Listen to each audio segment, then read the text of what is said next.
thought processes which are driving us today. I would say they are much more authentic, they are much more deeply rooted in our culture, in our traditions, in our heritage. So that is one part of it. And you know, there is, remember, there's a bigger exercise in the world of cultural rebalancing, that we've seen economic rebalancing particularly through globalization. We have seen political rebalancing, but the third phase of it is really today cultural rebalancing. So there's a bigger conversation there which is going on as well. And India, which is much more conscious of its culture, history and traditions, which, for example, remembers its linkages. You know, I give you a very practical example. The Gulf. You know, the Gulf, our linkages with the Gulf are as old as the monsoon. That people traversed this space because of the winds. And yet, a region which is so close to us, with which we had such deep linkages, somewhere in the quest for modernity, we let go of that connection. The same applied actually to the oceans, that if you look at the islands in the Indian Ocean, or if you look east of India, that you can actually find even today, very significant evidence of major Indian civilizations, which were sort of all the way up to the east coast of China. So part of it is also today, once you start thinking of yourself as a civilizational state, you remember your culture, your traditions, you then you revisit your history. You draw from that, and once you do that, you get a different level of confidence. You have difficult situations where you think of yourself, as I do, that look, I speak really for a polity which has been there for thousands of years. So you take your decisions with both with a certain confidence, but also with a certain deliberation of the consequences of it for years ahead. And then there is a self-reliant side to it, which is, you want to be less vulnerable, you want to be less dependent, you want to be a player, you don't want to be a playing field. So I think it was a combination of all these factors. I felt we had made that transition, especially in the last 5 years. And that's why the title of the second book as opposed to the first. So can I just ask you a question on your travels and meetings with your peers in different countries, foreign ministers and diplomats and others who engage with you. When they read your book, or when they hear about your book or are briefed about your book, and especially the second one, Why Bharat Matters, have they ever asked you any question about that book? Have they posed any question? Well, the first question I get is, you're a foreign minister, where do you get the time, or why are you writing a book? Honestly, I think people have started reading the book. I've got a few interested questions, actually not questions. A lot of what I've got is, I didn't know some of these things. So it's more like I plugged a gap in their understanding rather than I presented them with a challenge. But I think next year's Raisina, I could answer that question more honestly. Okay. So and finally, before I'm going to be now beginning the process of your asking questions. So be ready, and you can actually walk up to the mic. There are, I think, two of them, if I can see, 1 and 2. But as you work up on that, my final question to you. You have said, and it was actually... we have good relations going on with the US, with Iran, with Russia, and seemingly disparate sort of non-allied countries, if I can call them that. So you mentioned about the importance of explaining, communicating in diplomacy. If you can shed some light for us on how India has achieved this. If I can call it almost an impossible trilemma or a unique positioning in the world, and it has been a masterclass in diplomacy. So I think many people in the room would like to learn in a mechanistic manner how India has been able to achieve that. So basically what he's saying is they will say something at a press conference, but when they're privately sitting with you, they say, I want that too. I want to be able to do that too. I think that's the question Rajiv is asking. Okay, let's move to, I want a mix. So let's move to Alexandra. I want to mix the geographies here. I'm not, like we do in our fellowship, I'm going to mix the geographies. Alexandra. Yeah, thank you. Good evening. My question is on India-Central Asian relations.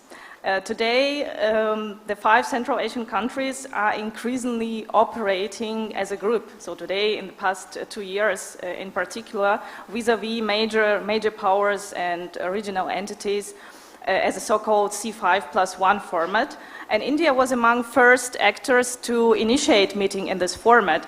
So my question is, what importance do you or does Indian foreign policy attribute to Central Asia in this changing global order, in this transforming global order? And do you think that Central Asia can become a middle power and contribute to more global cooperation? I think there are 3 questions. Sure. So, the first issue, the climate foreign policy.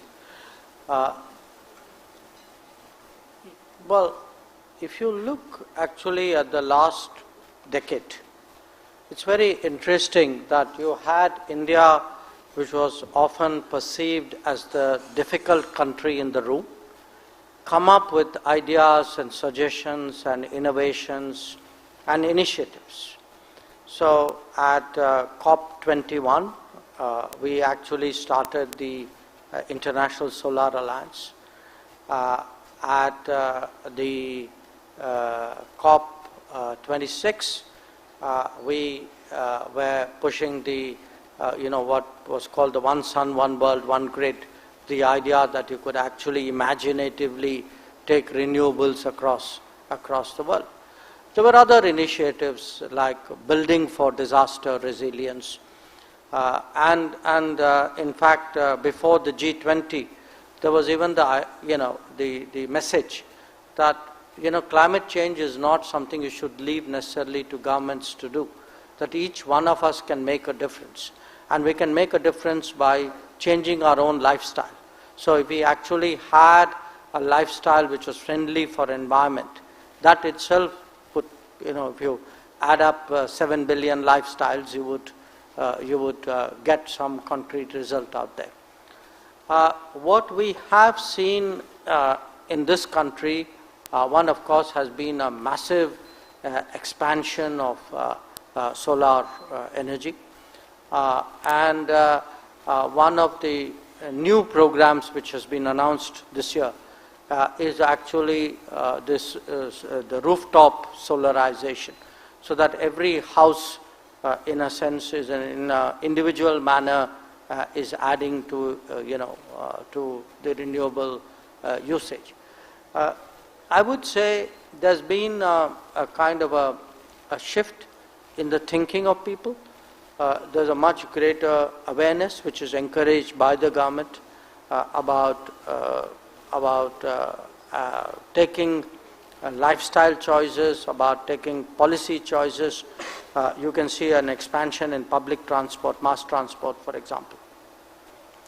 Now, having said all that, the reality is also that it's very difficult to make very dramatic transformations, because transformations also have their own, they have their own complications. If you take, for example, coal, there would be many countries in the world who would still, for livelihood in terms of resources that they have, for them coal is the one which is most readily available. So a lot of the answers in coal is just like you transition on other forms of fossil fuel, is also whether you can lighten the burden of coal, for example, through coal gasification. But there would be, the transition out of fossil fuel, oil to gas, That's also a challenge. But we need to look today at the new dependencies that renewables are creating. That we are all solarizing madly. Now, where are those panels coming out of?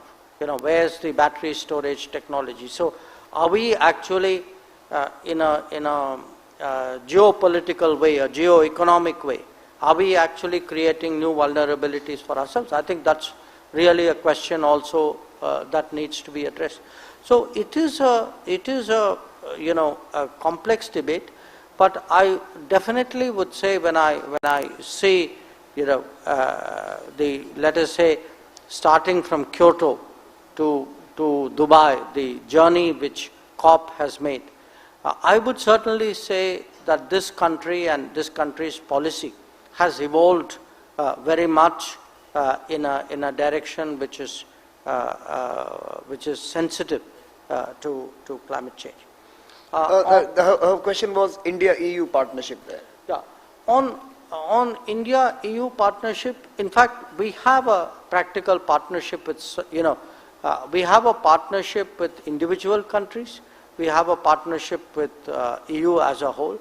One example which comes to my mind is really the collaboration we had with Germany to create the grids which were necessary for the solarification to increase very rapidly. But even in terms of technology, we are very much in conversation with the EU on how we can both really be much more self-reliant when it comes to renewable technologies. On the second issue, this positioning, how do you handle contradictory accounts? Look, the first thing, to be honest, is not to be too clever. I don't go to one place and say something and go to another place and say something completely different. Because at the end of the day, people talk to each other. People know at every place, they have a sense of what's been the conversation. So I think actually leveling with people, putting out a point of view, being helpful at times. Sometimes I go to a place, some examples were mentioned by the questioner. So, you go to, say, Tehran, and you hear very bitter complaints about some other countries. Now, I think at times serving as a communication helps. At times telling countries, look, you really need to hear this. Now, if you level with countries, you can actually, it's a bit like my talking to you. If I'm your friend, I can put my arm around your shoulder and say, look, I'm your friend and you really need to hear this from me. And you can say some very difficult things. Once you get the impression that you don't have an axe to grind, you're not being clever, you're not playing one off against the other, your idea, your objective is broadly a kind of a global good objective. That gives you a lot of cachet in this business. So I would say, sometimes people say, oh, you're a diplomat, why are you so blunt? Or why are you straightforward? Believe me, that's the best form of diplomacy. Because when you are straightforward and they think you are straightforward, yes, then people take what you say seriously and sincerely. They don't think you mean ill, they don't think you're putting them down. They take it for what it really is. So has any diplomat who may have made a statement in a public forum which would have been criticizing you, as they come back in a back room told you, actually, I understand you, I get you? Well, not too much. You can also name them if you want, but since no. Look, I've actually had people who've said, that, I give you an example, Chancellor Schulz, who actually has said that, I heard the Indian Foreign Minister say something and maybe we need to reflect on it, that there's something to what and he said that in a public forum. So I've not had a case where people have said something in public and come back and said something else. You know, Okay. they've either been equally nasty or equally nice. Okay. So, and on the Central Asia, you know, I spoke about the historical linkages. Look, this was a civilizational space whose influence was vast, whose influence really extended in a way from Japan to Europe, you know, across the seas all the way to the north. And modern history, for a variety of reasons, treated us unkindly, and a lot of the responsibility is our own. So today, if we understand our history, understand the civilizational linkages, I look in each direction. I spoke to you about the Gulf, I look at the Indian, you know, the oceans below, or Southeast Asia, but I equally look at Central Asia. That so much of Central Asia, you know, throughout history, has been linked in multiple ways to us. And even today, you know, those linkages, let me say, they don't go away. There's a kind of, at a popular, at a societal level, there is still a resonance, there is a natural empathy. People pick up on it very quickly, you understand each other. So what we did 2 years ago was to start the C5+1. And we have today, these are all countries with whom we've always been very comfortable. But being comfortable and having a deep relationship are not the same thing. So we are, you know, in different areas today, depending on the country. We are looking to deepen ties. A lot of it is in education, some of it is infrastructure, it's health. Health is a very big issue out there. It's energy, but it's also politics, it is strategy, it is security. Okay. So the next three are Prasanna. I'll take your question. I'll take Rufus. You can come into, and Hallelujah. And Hallelujah is actually a name. I'm not making it up. So let's start with you, Prasanna. Thank you. So there's anecdotal evidence and also a strong case from an operational efficiency and even military effectiveness standpoints to go for unified theatre commands so far as the Indian Armed Forces are concerned. The Kargil Review Committee talks about it, the Jaishankar Report Committee talks about it.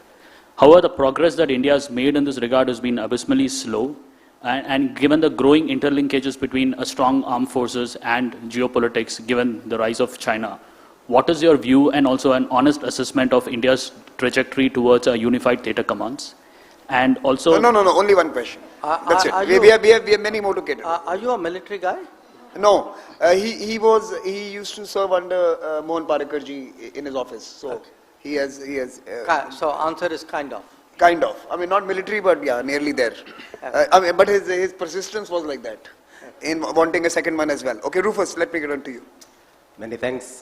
Just a very quick question. The new kid on the block in terms of foreign policy is the feminist foreign policy, muted first by Sweden and then the rest of us caught up. So I'd just be very interested to hear your thoughts on, from an Indian perspective, what the feminist foreign policy means for India, because for us within the Africa context, many countries are really struggling with that. Thanks. In the African context, you are struggling with this concept. Okay, sir. So feminist foreign policy.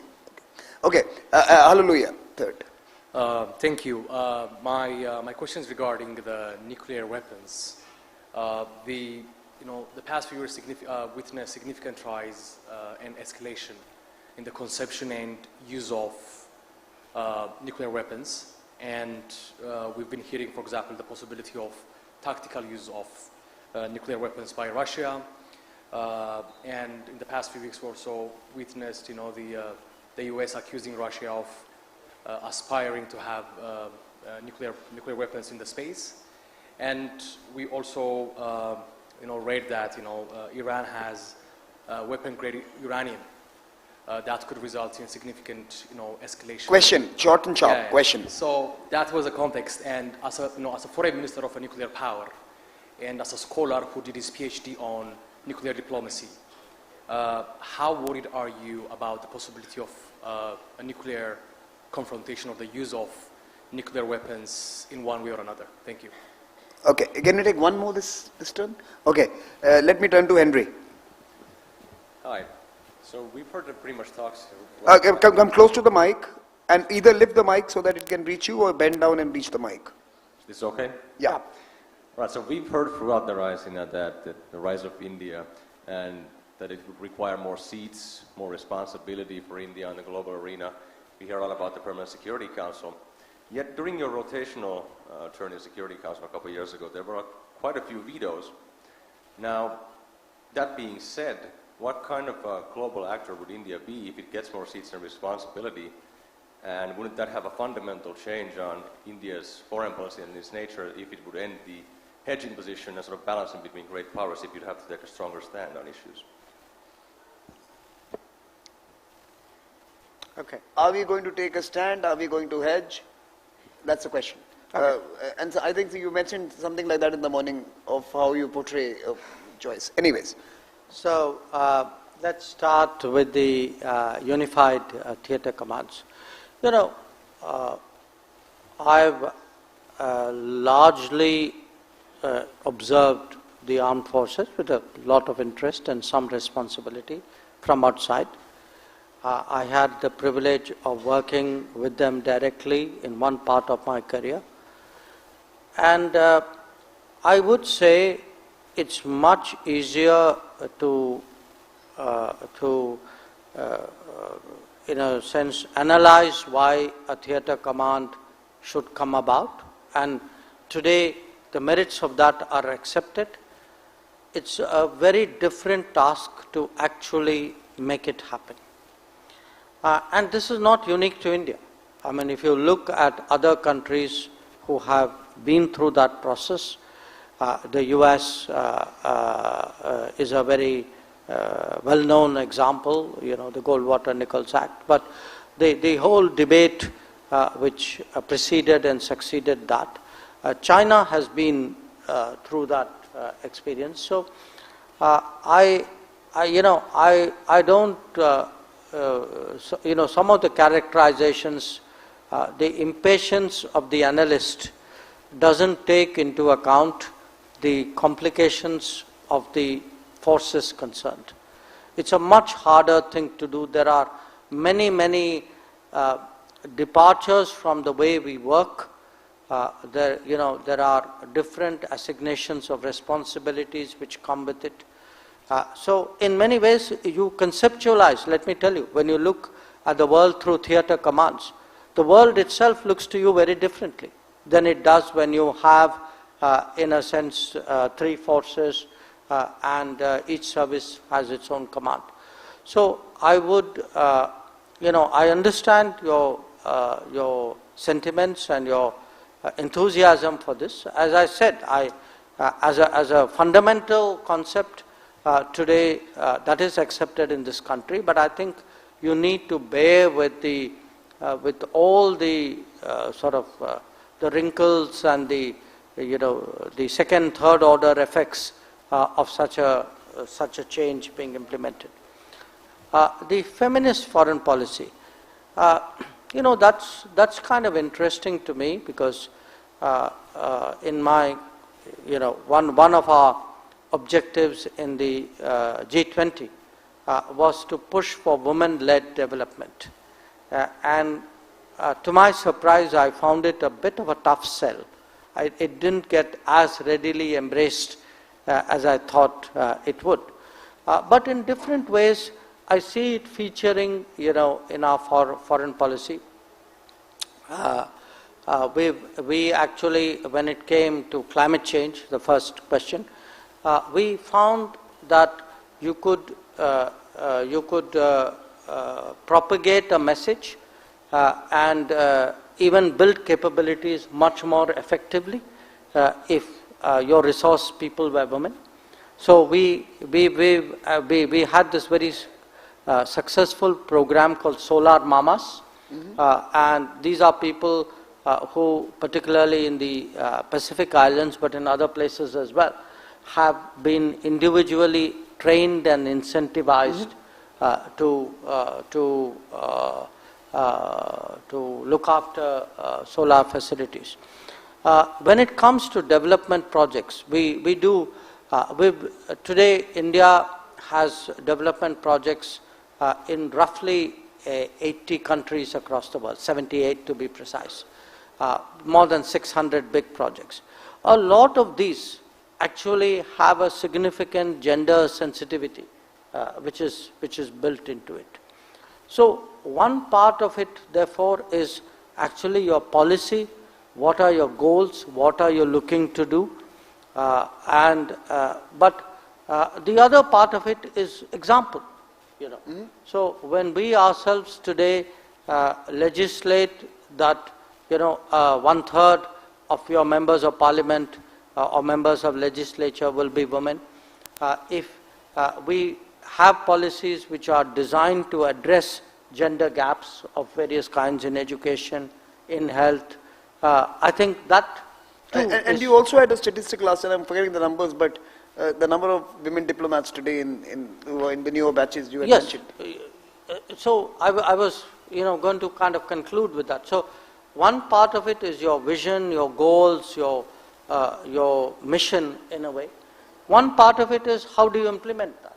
And we certainly have seen in the Indian Foreign Service a very significant rise in the number of women, we welcome that in many ways, because I think it gives us a much broader perspective of how particularly to look at our interaction with the world. If I were to move to something completely different, which is the nuclear weapon question, the tactical use is not a new debate. There was a big debate in the 60s and 70s about the viability of the use of tactical weapons and the fire break and what it would mean, the escalatory ladder. And I think a lot of the arguments which were historical remain relevant. The nuclearization of space, that's a different ballgame. And I know that today it's part of the contemporary debate. So would I be worried about the direction of what is happening in that space? I would be, I am concerned today. Who would not be concerned if there were new conflicts and conflicts going in directions which we did not anticipate. So, it could be Ukraine, it could be Gaza, it could be something else. So, the fact that you have, as we advance, as technology also matures, the same conflict today becomes much more potent, it becomes much more, in a way, difficult to game, to predict than it was before. So, certainly, it would be a very, very sanguine person who would say, I have no worries. But I would balance it with the remark that, much of these debates are not new debates. On the question on the, the rise of India, what did we were in the Security Council, so what did we do? Do we hedge? Do we balance? So there's a little bit of a definitional problem here. The problem is this. It's like I decide something, you decide something, and everybody else out here is told, choose sides or you're hedging. Okay. Now, maybe what looks as a hedge to you is actually my side. I have an equal right to define a side, to put forward my views. It's not like there are higher authorities out there who will define which sides we have, and there's a binary option, and anybody who doesn't exercise a binary option is a weak link. I don't think that's a fair description of the world. I think different countries have different interests, and I don't think there are two sides to any question anymore. There are many sides to many questions. And if there are many sides to many questions, I don't think everything is a hedge. When we use the word multipolar world on the one side, and then we say hedging, balancing, swing state. The guys who are accused of being hedging, balancers, swing states, actually will now end up as poles. So they own a side, they own a position, and they're going to have interests of their own. So they're not going to, be gamed by others who say, I will define the parameters and this is the space and this is the decision we want you to take. So the game's changing and the game's not going to be defined. I think now next time there should be 3 options in the UN votes. I, no and rubbish. We should be able to say these are rubbish.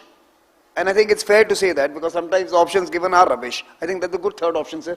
Our friend Michael gave you an idea for rank, the composition. I'm giving you the idea for a voting system. There must be an Australian word for rubbish.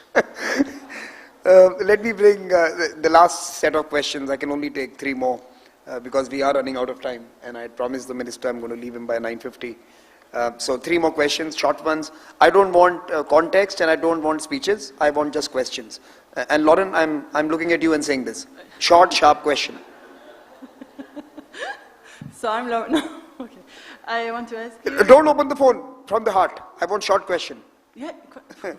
I want to ask you, after the elections this year, what India will focus in the international system, and are you considering it as a success? Thank you. Okay, now let me bring Caitlin in front. I want the new batch to come in. I haven't heard my new ones. So please. Sorry, after the elections, what was the second part?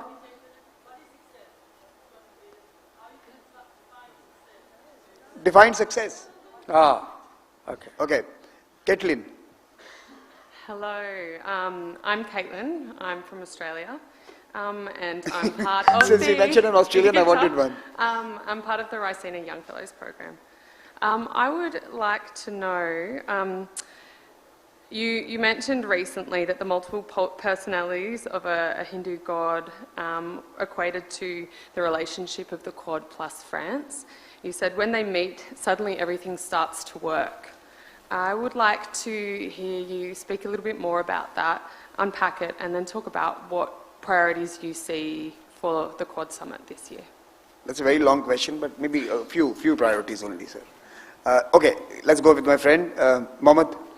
Okay, I would like to start by saying thank you. No context, question. Thank you for organizing Raisina and inviting us. Thank you. Okay, so my question is about BRICS.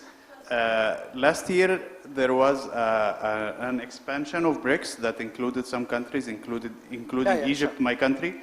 So what were the standards of choosing the new countries? What is the BRICS trying to achieve? And should the BRICS have a secretary? Where are you from? Egypt. He's a diplomat from Egypt. Yes. Okay. Okay, it's a good question. What were the standards and what were the criteria, right? Yes. So, what are the standards? What are you trying to achieve? We've got it. We got the question.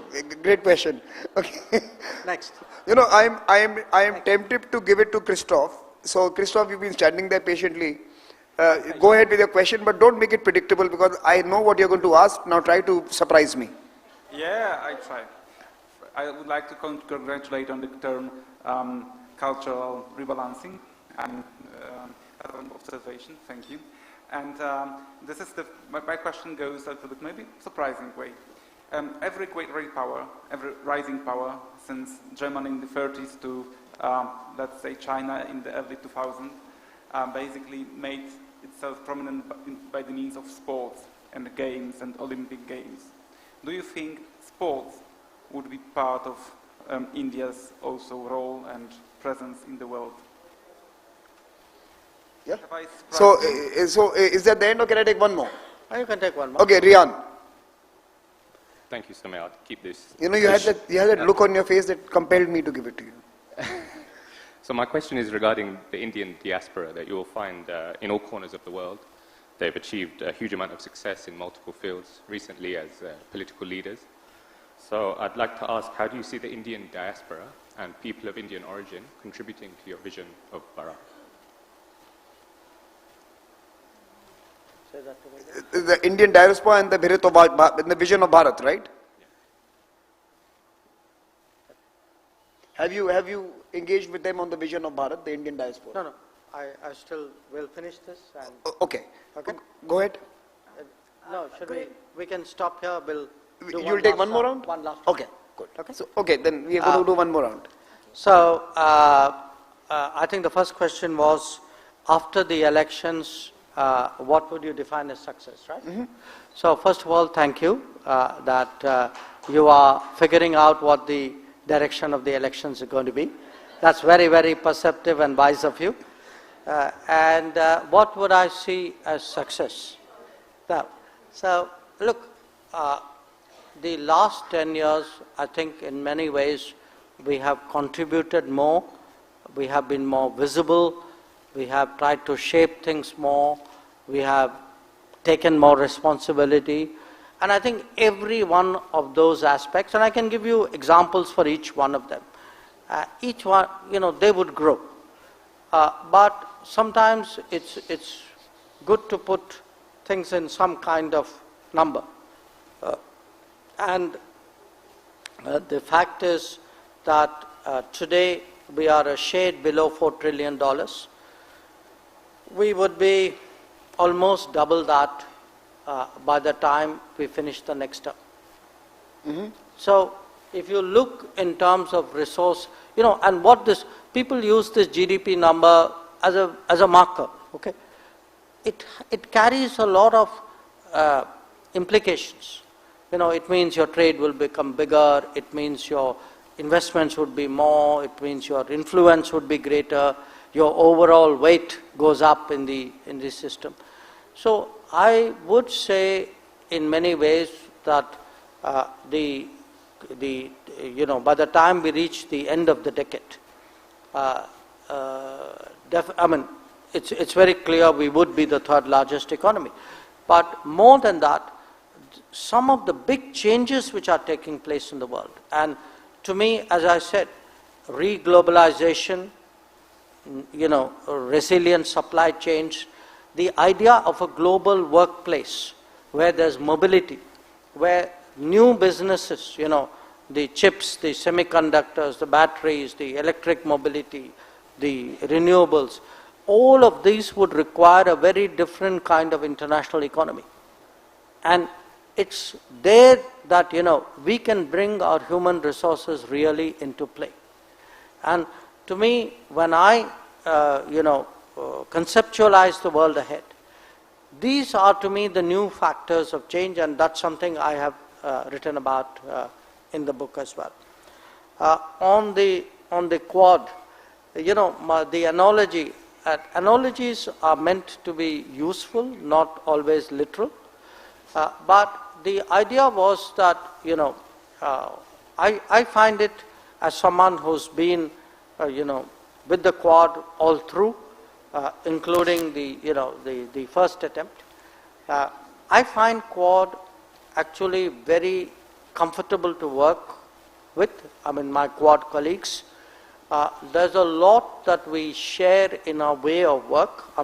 Bear in mind, culturally we are very different, but we are all deeply democratic societies, market economies, pluralistic in many ways, able to argue out positions, put things in a very direct fashion to each other. So there is a certain comfort which has actually enabled Quad to ramp up very, very significantly in a very short space of time. When I look ahead, I do see it as one of the principal mechanisms of consultation and policy making in respect to the Indo-Pacific. On BRICS and the standards criteria, yes, there were standards and criteria. These were discussed in great detail. For various reasons, it was not made public. But obviously the standards were good, which is why we have Egypt.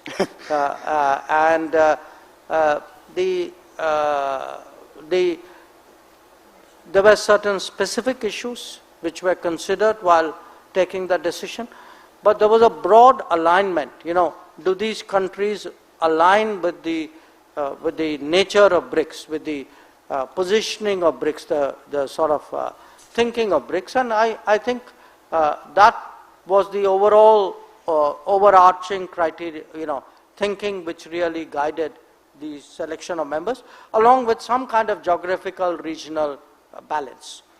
On cultural rebalancing, I do think that is a big debate of our times, which is in a globalized world, this attempt to define who's politically correct, who is not, who will give judgment on whom, who will rate whom, who will, make those decisions. To me, that's an extrapolation of the competition. That the clever guys get in, the smartest way of playing a game is to become the judge. Then you get to decide how the players have done. Now, I think there's going to be a tussle how this works.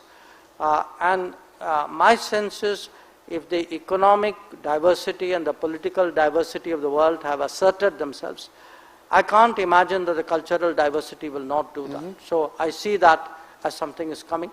Sports. Look, countries like sports for two reasons. They are a reflection of competitiveness. They also are a matter of pride. I think both are reasonable. And it doesn't have to be the two countries you mentioned. Every country today at any game, it could be soccer. If a country wins a soccer final, Argentina saw it as a matter of enormous pride. So it's, to me, taking pride and preparing yourself for sports and honing those skills is a very natural part of human competitiveness. In this country, we also see that as very important to national fitness. So a lot of what we do, we have 2 or 3 big movements in this country. We have something called like Play India. That's a literal translation of Khelo India. Khelo India, or, a kind of a fitness. So we want people to be fit. It's part, frankly, of a public health policy. It keeps a country psychologically, sharp, if you encourage that. And certainly, a lot of us in public life, we try today through personal example to exhort people to, to take part in sports, to stay fit, to do things. So I'm very much a votary of that kind of thinking. Last question, Indian diaspora and Bharat. I have, yes, there have been occasions I've had conversations, but I've felt from the interactions I've had that the book resonates, the argument, the concept resonates very much with the diaspora, as it does, in fact, with large sections of Indian society. Okay, I'm going to, unfortunately, I'm now going to use my veto as the moderator and limit this to 4 names. Last 4 names, short questions, no context, and I've already accepted all your thank yous, so no thank yous. Okay, so last 4 names, let me just pick them up. Sonam, you have been standing there, so I'll come to Sonam. I want to come to the brave Charlotte. She's not well, but she's still standing in the line, so I want to come to you and Carla. So you, Carla, and Sonam are the first 3, and maybe just because of persistence, I'll give it to Robert. So let's go, Sonam. Let's start with you. Good evening, Your Excellency. I'm Sonam from Bhutan, alumni of Visaris Summer School of Global Governance 2017. While India is navigating the turbulent world we live in with admirable clarity of purpose, how does she plan to accommodate the concerns of Bhutan, which is caught between the 2 giants, both of which are ancient civilizational states? Given Bhutan's dependency on India for most of its needs and surplus in favor of India, how can India assure Bhutan that the concerns of countries like Bhutan and other smaller states matter, and how can competition be healthy between 2 powerful neighbors instead of the kind we have seen in Maldives? Thank you. Charlotte? Hello. You can bring the mic down. It's okay. I'll just go on my toes. So there's currently an Indian delegation in London looking to finalise the FTA with the UK. We've talked a lot about the EU and the relationship with India, but with the signing of the FTA, what will relations look like now, modern relations between the UK and India, which go back so many years? Thank you. What would the relationships look like if you signed the FTA with UK? That's a question. We'll come to Carla and then Robert. Robert, maybe you can come in. That's good. Hi, thank you. You've spoken about India as a civilizational power. What's your message to allies and partners who worry about the more extremist aspects of Hindutva pride? And is there a point at which these domestic issues would start to impact India's international standing? Should you do more to reassure allies and partners in the world about that? And finally, Carla. Thank you. Robert, you can also, where are you from? US. Go ahead. Thank you. I would like to ask, there's been a lot of talk in the last few days about what a potential second... Can you come closer to the mic? Yes. We can't hear you. There's been a lot of talk about what another Trump presidency would mean for Europe.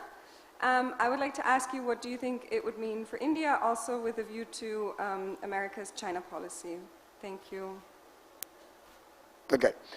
I think those 4 should be fine. Thank you. And I'm sorry we won't be able to take more. So apologies to the others. Let me start with the Bhutan question. Look, India has a number of neighbors. Barring one, in size at least, they're all very much smaller. And in population too, in economy as well.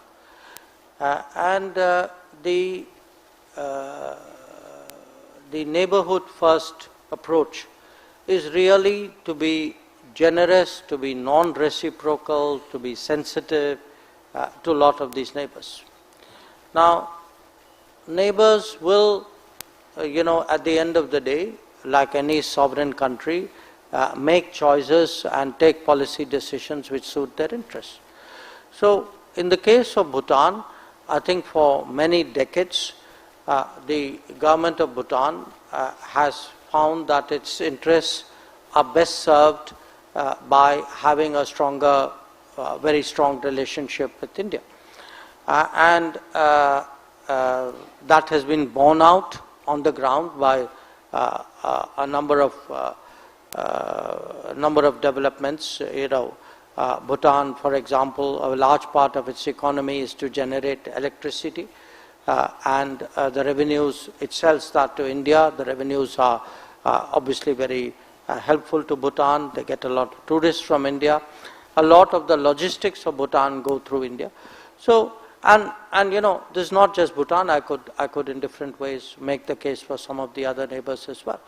So, I haven't, far from my seeing anything which is moving in a contrary direction, I actually see Bhutan and India doubling down on that partnership. Where if you today look in terms of the literally the investments, the financial investments in the partnership, the scale of the relationship, it's far greater than it has ever been before. Today, I've actually just had a meeting with the new Bhutanese foreign minister, and the messaging from that meeting again is very, very robust. So I'm very confident, because look, at the end of the day, how do neighbors judge you? They judge you by the routine. Okay, every day, how does the daily rub work? Is trade good? Is movement of people good? Is there tourism happening there? Are we doing enough business with each other? That's one part of it. Is our security better off? The other part of it is what happens when things go wrong. Now, this part of the world saw what happened during the COVID. Every one of our neighbors, again, barring 2, got their first vaccines from India. When actually there was a fuel crisis, when there is a food crisis, when they, when for whatever reason they have a particular need, we are in many ways the natural neighbor that they turn to, understandably.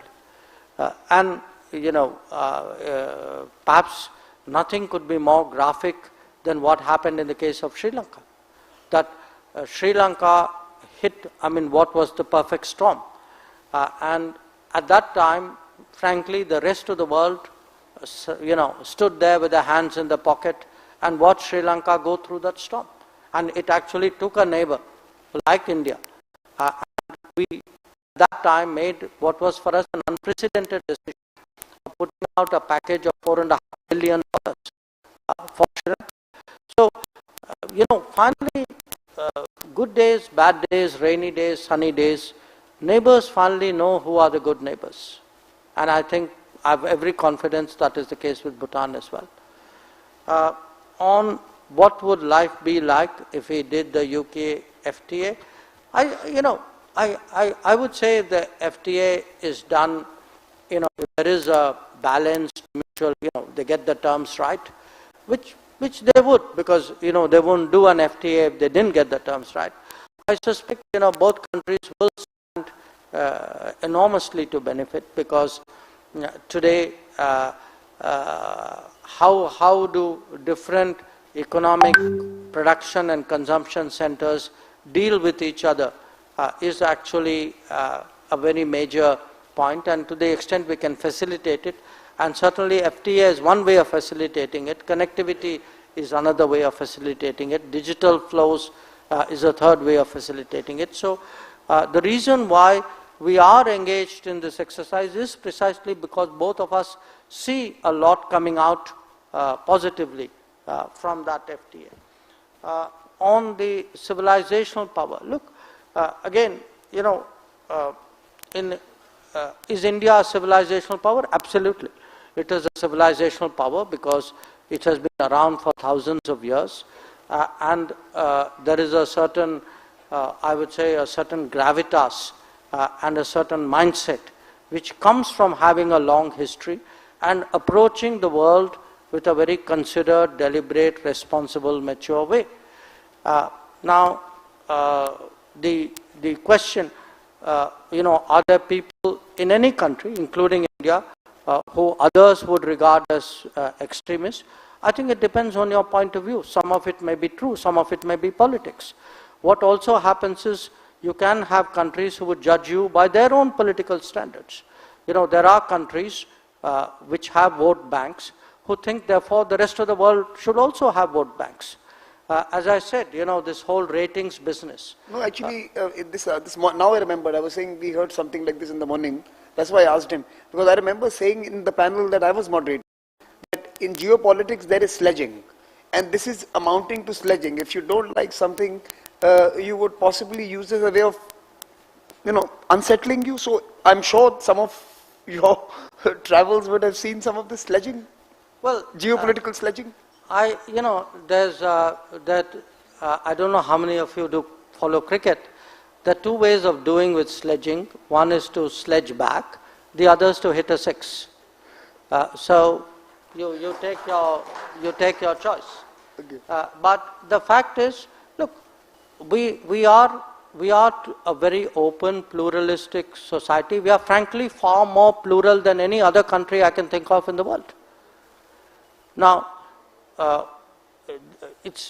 me, I'm quite prepared to have debates with people, but then all debates have to be, a two-way flow. That if people have views, they must be prepared to listen to what you have to say on those views.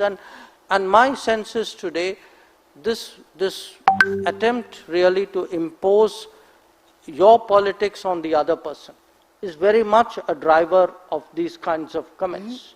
I mean, there could be, the political people may have others, but I think here that may not be the case. Finally, the issue on Trump. Look, President Trump was president from 2017 to 2021. We had a very good relationship with him. He came here on a visit. My Prime Minister went there on some visits. There were, like any relationships, there were issues, but overall, if I look in those 4 years, did our relationship deepen? Did it grow? Absolutely, it did. So I'm not,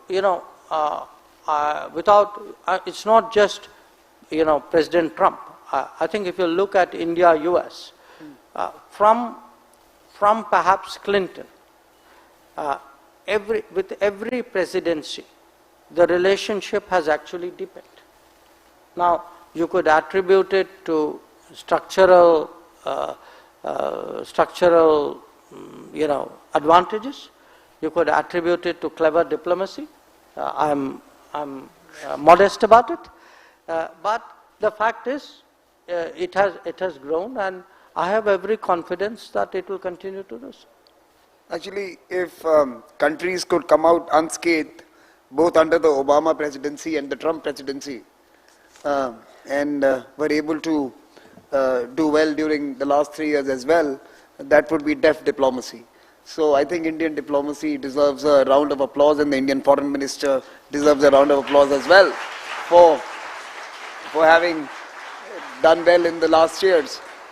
So as we close, on behalf of this group, I thought it would be proper if we give you a book to each one of them.